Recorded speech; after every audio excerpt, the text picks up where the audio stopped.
मेरे प्यारे परिवारजनों, नमस्कार।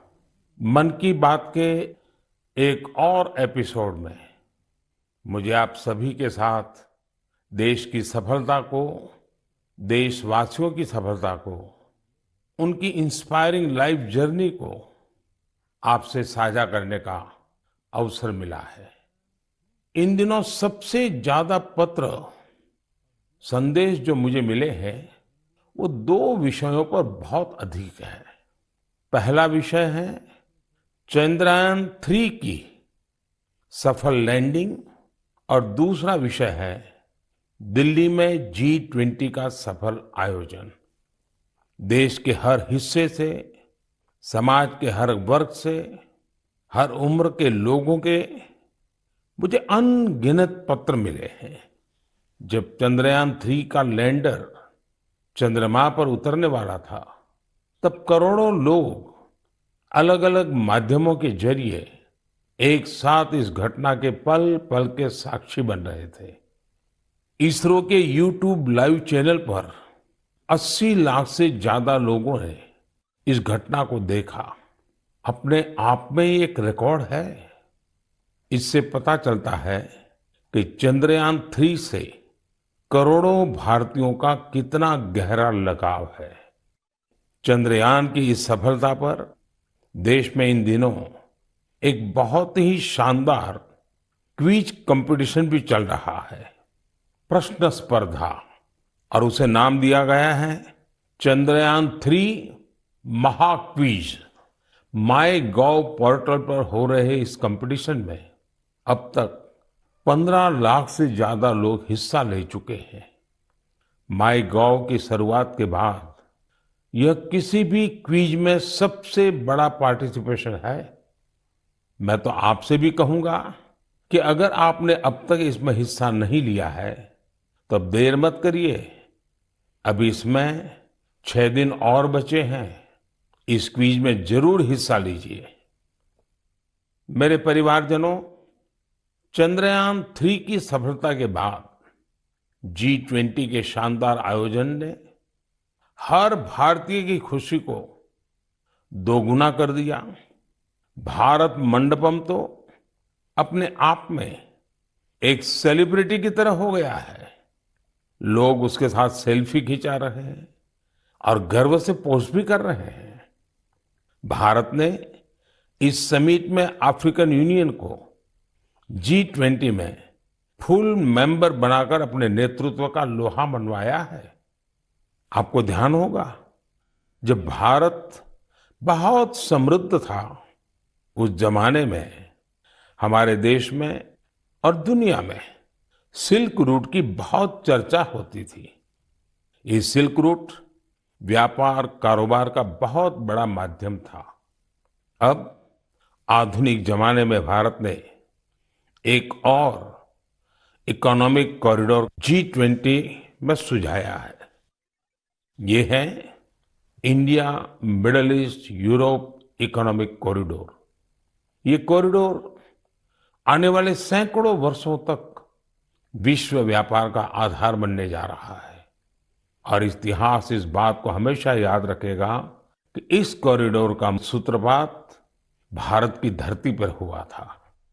साथियों, G20 के दौरान जिस तरह भारत की युवा शक्ति इस आयोजन से जुड़ी, उसकी आज विशेष चर्चा आवश्यक है। साल भर तक देश के अनेकों यूनिवर्सिटीज में G20 से जुड़े कार्यक्रम हुए। अब इसी श्रृंखला में दिल्ली में एक और एक्साइटिंग प्रोग्राम होने जा रहा है, G20 यूनिवर्सिटी कनेक्ट प्रोग्राम। इस प्रोग्राम के माध्यम से देश भर के लाखों यूनिवर्सिटी स्टूडेंट्स एक दूसरे से जुड़ेंगे। इसमें IITs, IIMs, NITs और मेडिकल कॉलेजेस जैसे कई प्रतिष्ठित संस्थान भी भाग लेंगे। मैं चाहूंगा कि अगर आप कॉलेज स्टूडेंट हैं, तो 26 सितंबर को होने वाले इस कार्यक्रम को जरूर देखिएगा। इससे जरूर जुड़िएगा। भारत के भविष्य में युवाओं के भविष्य पर इसमें बहुत सारी दिलचस्प बातें होने वाली हैं। मैं खुद भी इस कार्यक्रम में शामिल होऊंगा। मुझे भी अपने कॉलेज स्टूडेंट से संवाद का इंतजार है। मेरे परिवारजनों, आज से 2 दिन बाद 27 सितंबर को विश्व पर्यटन दिवस है। पर्यटन को कुछ लोग सिर्फ सैर सपाटे के तौर पर देखते हैं, लेकिन पर्यटन का एक बहुत बड़ा पहलू रोजगार से जुड़ा है। कहते हैं सबसे कम इन्वेस्टमेंट में सबसे ज्यादा रोजगार अगर कोई सेक्टर पैदा करता है तो वो टूरिज्म सेक्टर ही है। टूरिज्म सेक्टर को बढ़ाने में किसी भी देश के लिए गुडविल, उसके प्रति आकर्षण बहुत मैटर करता है। बीते कुछ वर्षों में भारत के प्रति आकर्षण बहुत बढ़ा है और G20 के सफल आयोजन के बाद दुनिया के लोगों का इंटरेस्ट भारत में और बढ़ गया है। साथियों, G20 में 1 लाख से ज्यादा डेलीगेट्स भारत आए। वो यहाँ की विविधता, अलग अलग परंपराएं, भांति भांति का खान पान और हमारी धरोहरों से परिचित हुए। यहाँ आने वाले डेलीगेट्स अपने साथ जो शानदार अनुभव लेकर गए हैं, उससे टूरिज्म का और विस्तार होगा। आप लोगों को पता ही है कि भारत में एक से बढ़कर एक वर्ल्ड हेरिटेज साइट्स भी हैं और इनकी संख्या लगातार बढ़ती जा रही है। कुछ ही दिन पहले शांति निकेतन और कर्नाटका के पवित्र होयसड़ा मंदिरों को वर्ल्ड हेरिटेज साइट्स घोषित किया गया है। मैं इस शानदार उपलब्धि के लिए समस्त देशवासियों को बधाई देता हूं। मुझे 2018 में शांति निकेतन की यात्रा का सौभाग्य मिला था। शांति निकेतन से गुरुदेव रविंद्रनाथ टैगोर का जुड़ाव रहा है। गुरुदेव रविंद्रनाथ टैगोर ने शांति निकेतन का मोटो संस्कृत के एक प्राचीन श्लोक से लिया था। वह श्लोक है, यत्र विश्वम भवत्येक नीडम, अर्थात जहां एक छोटे से घोंसले में पूरा संसार समाहित हो सकता है। कर्नाटका के जिन होयसड़ा मंदिरों को यूनेस्को ने विश्व धरोहर सूची में शामिल किया है, उन्हें 13वीं शताब्दी के बेहतरीन आर्किटेक्चर के लिए जाना जाता है। इन मंदिरों को यूनेस्को से मान्यता मिलना मंदिर निर्माण की भारतीय परंपरा का भी सम्मान है। भारत में अब वर्ल्ड हेरिटेज प्रॉपर्टीज की कुल संख्या 42 हो गई है। भारत का प्रयास है कि हमारे ज्यादा से ज्यादा ऐतिहासिक और सांस्कृतिक जगहों को वर्ल्ड हेरिटेज साइट की मान्यता मिले। मेरा आप सबसे आग्रह है कि जब भी आप कहीं घूमने जाने की योजना बनाएं तो ये प्रयास करें कि भारत की विविधता के दर्शन करें। आप अलग अलग राज्यों की संस्कृति को समझें, हेरिटेज साइट्स को देखें। इससे आप अपने देश के गौरवशाली इतिहास से तो परिचित होंगे ही, स्थानीय लोगों की आय बढ़ाने का भी आप अहम माध्यम बनेंगे। मेरे परिवारजनों, भारतीय संस्कृति और भारतीय संगीत अब ग्लोबल हो चुका है। दुनिया भर के लोगों का इनसे लगाव दिनों दिन बढ़ता ही जा रहा है। एक प्यारी सी बिटिया द्वारा की गई एक प्रस्तुति, उसका एक छोटा सा ऑडियो आपको सुनाता हूं। जगज्जालपालं कजत्कण्ठमालं शरच्चन्द्रभालं महादैत्यकालं नभो नीलकायं तुरावारमायं सुपद्मसहायं भजेऽहं भजेऽहम्। नागेन्द्रहाराय त्रैलोचनाय भस्मङ्गरागाय माहेश्वराय नित्याय शुद्धाय दिगम्बराय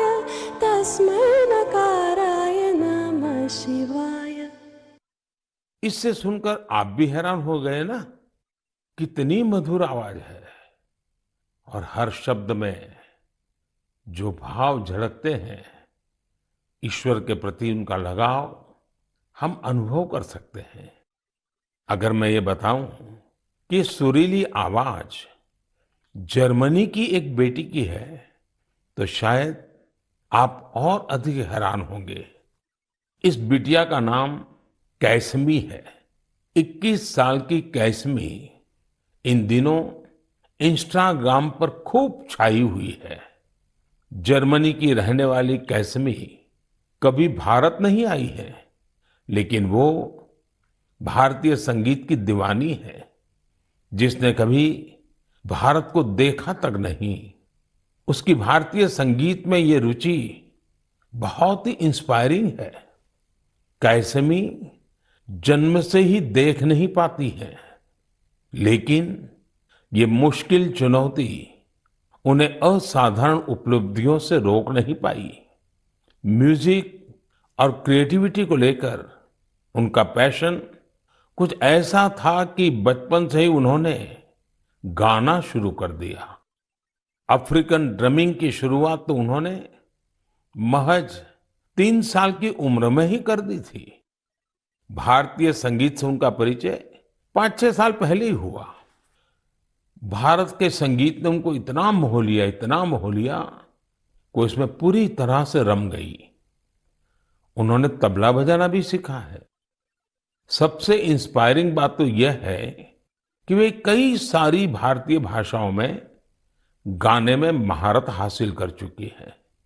संस्कृत, हिंदी, मलयालम, तमिल, कन्नड़ या फिर असमी, बंगाली, मराठी, उर्दू, उन्होंने इन सब में अपने सुर साधे हैं।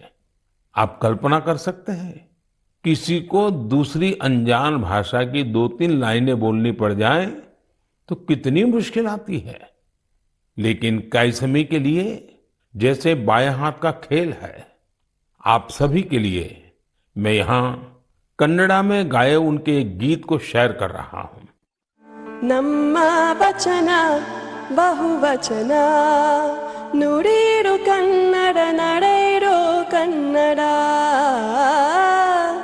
ನಮ್ಮ ವಚನ ಬಹುವಚನ ನುಡಿರು ಕನ್ನಡ ನಡೆಯಿರೋ ಕನ್ನಡ ಕನ್ನಡ ನಮ್ಮ ಕನ್ನಡ। भारतीय संस्कृति और संगीत को लेकर जर्मनी की कैसमी के इस जुनून की मैं हृदय से सराहना करता हूं। उनका यह प्रयास हर भारतीय को अभिभूत करने वाला है। मेरे परिवारजनों, हमारे देश में शिक्षा को हमेशा एक सेवा के रूप में देखा जाता है। मुझे उत्तराखंड के कुछ ऐसे युवाओं के बारे में पता चला है जो इसी भावना के साथ बच्चों की शिक्षा के लिए काम कर रहे हैं। नैनीताल जिले में कुछ युवाओं ने बच्चों के लिए अनोखी घोड़ा लाइब्रेरी की शुरुआत की है। इस लाइब्रेरी की सबसे बड़ी विशेषता यही है कि दुर्गम से दुर्गम इलाकों में भी इसके जरिए बच्चों तक पुस्तकें पहुंच रही है। और इतना ही नहीं, ये सेवा बिल्कुल निशुल्क है। अब तक इसके माध्यम से नैनीताल के 12 गांवों को कवर किया गया है। बच्चों की शिक्षा से जुड़े इस नेक काम में मदद करने के लिए स्थानीय लोग भी खूब आगे आ रहे हैं। इस घोड़ा लाइब्रेरी के जरिए ये प्रयास किया जा रहा है कि दूर दराज के गांवों में रहने वाले बच्चों को स्कूल की किताबों के अलावा कविताएं, कहानियां और नैतिक शिक्षा की किताबें भी पढ़ने का पूरा मौका मिले। ये अनोखी लाइब्रेरी बच्चों को भी खूब भा रही है। साथियों, मुझे हैदराबाद में लाइब्रेरी से जुड़े एक ऐसे ही अनूठे प्रयास के बारे में पता चला है। यहाँ 7वीं क्लास में पढ़ने वाली बिटिया आकर्षणा सतीश ने तो कमाल कर दिया है। आपको ये जानकर आश्चर्य हो सकता है कि महज 11 साल की उम्र में ये बच्चों के लिए एक दो नहीं बल्कि 7 लाइब्रेरी चला रही है। आकर्षणा को 2 साल पहले इसकी प्रेरणा तब मिली जब वो अपने माता पिता के साथ एक कैंसर अस्पताल गई थी। उसके पिता जरूरतमंदों की मदद के सिलसिले में वहां गए थे। बच्चों ने वहां उनसे कलरिंग बुक्स की मांग की और यही बात इस प्यारी सी गुड़िया को इतनी छू गई कि उसने अलग अलग तरह की किताबें जुटाने की ठान ली।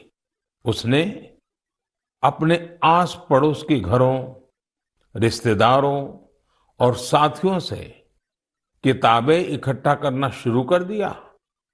और आपको यह जानकर खुशी होगी कि पहली लाइब्रेरी उसी कैंसर अस्पताल में बच्चों के लिए खोली गई।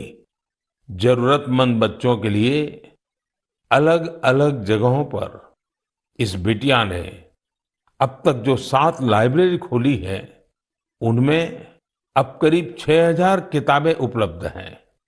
छोटी सी आकर्षणा जिस तरह बच्चों का भविष्य संवारने का बड़ा काम कर रही है, वो हर किसी को प्रेरित करने वाला है। साथियों, ये बात सही है कि आज का दौर डिजिटल टेक्नोलॉजी और ई बुक्स का है, लेकिन फिर भी किताबें हमारे जीवन में हमेशा एक अच्छे दोस्त की भूमिका निभाती हैं। इसलिए हमें बच्चों को किताबें पढ़ने के लिए प्रेरित करना चाहिए। मेरे परिवारजनों, हमारे शास्त्रों में कहा गया है, जीवेषु करुणा चापि मैत्री तेषु विधीयताम, अर्थात जीवों पर करुणा कीजिए और उन्हें अपना मित्र बनाइए। हमारे तो ज्यादातर देवी देवताओं की सवारी ही पशु पक्षी हैं। बहुत से लोग मंदिर जाते हैं, भगवान के दर्शन करते हैं, लेकिन जो जीव जंतु उनकी सवारी होते हैं, उस तरफ उतना ध्यान ही नहीं देते। ये जीव जंतु हमारी आस्था के केंद्र में तो रहने ही चाहिए, हमें इनका हर संभव संरक्षण भी करना चाहिए। बीते कुछ वर्षों में देश में शेर, बाघ, तेंदुआ और हाथियों की संख्या में उत्साहवर्धक बढ़ोतरी देखी गई है। कई और प्रयास भी निरंतर जारी हैं ताकि इस धरती पर रह रहे दूसरे जीव जंतुओं को बचाया जा सके। ऐसा ही एक अनोखा प्रयास राजस्थान के पुष्कर में भी किया जा रहा है।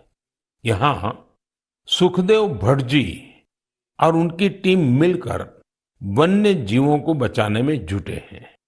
और जानते हैं उनकी टीम का नाम क्या है? उनकी टीम का नाम है कोबरा। एक खतरनाक नाम इसलिए है क्योंकि उनकी टीम इस क्षेत्र में खतरनाक सांपों का रेस्क्यू करने का काम भी करती है। इस टीम में बड़ी संख्या में लोग जुड़े हैं जो सिर्फ एक कॉल पर मौके पर पहुंचते हैं और अपने मिशन में जुट जाते हैं। सुखदेव जी की इस टीम ने अब तक 30,000 से ज्यादा जहरीले सांपों का जीवन बचाया है। इस प्रयास से जहां लोगों का खतरा दूर हुआ है, वहीं प्रकृति का संरक्षण भी हो रहा है। ये टीम अन्य बीमार जानवरों की सेवा के काम से भी जुड़ी हुई है। साथियों, तमिलनाडु के चेन्नई में auto driver M Rajendra Prasad ji भी एक अनोखा काम कर रहे हैं। वो पिछले 25-30 साल से कबूतरों की सेवा के काम में जुटे हैं। खुद उनके घर में 200 से ज्यादा कबूतर हैं वह इन पक्षियों के भोजन, पानी, स्वास्थ्य जैसी हर जरूरत का पूरा ध्यान रखते हैं। इस पर उनका काफी पैसा भी खर्च होता है, लेकिन वो अपने काम में डटे हुए हैं। साथियों, लोगों को नेक नियत से ऐसा काम करते देखकर वाकई बहुत सुकून मिलता है, काफी खुशी होती है। अगर आपको भी ऐसे ही कुछ अनूठे प्रयासों के बारे में जानकारी मिले तो उन्हें जरूर शेयर कीजिए। मेरे प्यारे परिवारजनों, आजादी का ये अमृत काल देश के लिए हर नागरिक का कर्तव्य काल भी है। अपने कर्तव्य निभाते हुए ही हम अपने लक्ष्यों को पा सकते हैं, अपनी मंजिल तक पहुंच सकते हैं। कर्तव्य की भावना हम सभी को एक सूत्र में पिरोती है। यूपी के संभल में देश ने कर्तव्य भावना की एक ऐसी मिसाल देखी है जिसे मैं आपसे भी शेयर करना चाहता हूं। आप सोचिए, 70 से ज्यादा गांव हो, हजारों की आबादी हो और सभी लोग मिलकर एक लक्ष्य, एक ध्येय की प्राप्ति के लिए साथ आ जाए, जुट जाए। ऐसा कम ही होता है, लेकिन संभल के लोगों ने ये करके दिखाया। इन लोगों ने मिलकर जन भागीदारी और सामूहिकता की बहुत ही शानदार मिसाल कायम की है। दरअसल इस क्षेत्र में दशकों पहले सोत नाम की एक नदी हुआ करती थी। अमरोहा से शुरू होकर संभल होते हुए बदायूं तक बहने वाली ये नदी एक समय इस क्षेत्र में जीवनदायिनी के रूप में जानी जाती थी। इस नदी में अनवरत जल प्रवाहित होता था, जो यहाँ के किसानों के लिए खेती का मुख्य आधार था। समय के साथ नदी का प्रवाह कम हुआ। नदी जिन रास्तों से बहती थी वहां अतिक्रमण हो गया और ये नदी विलुप्त हो गई।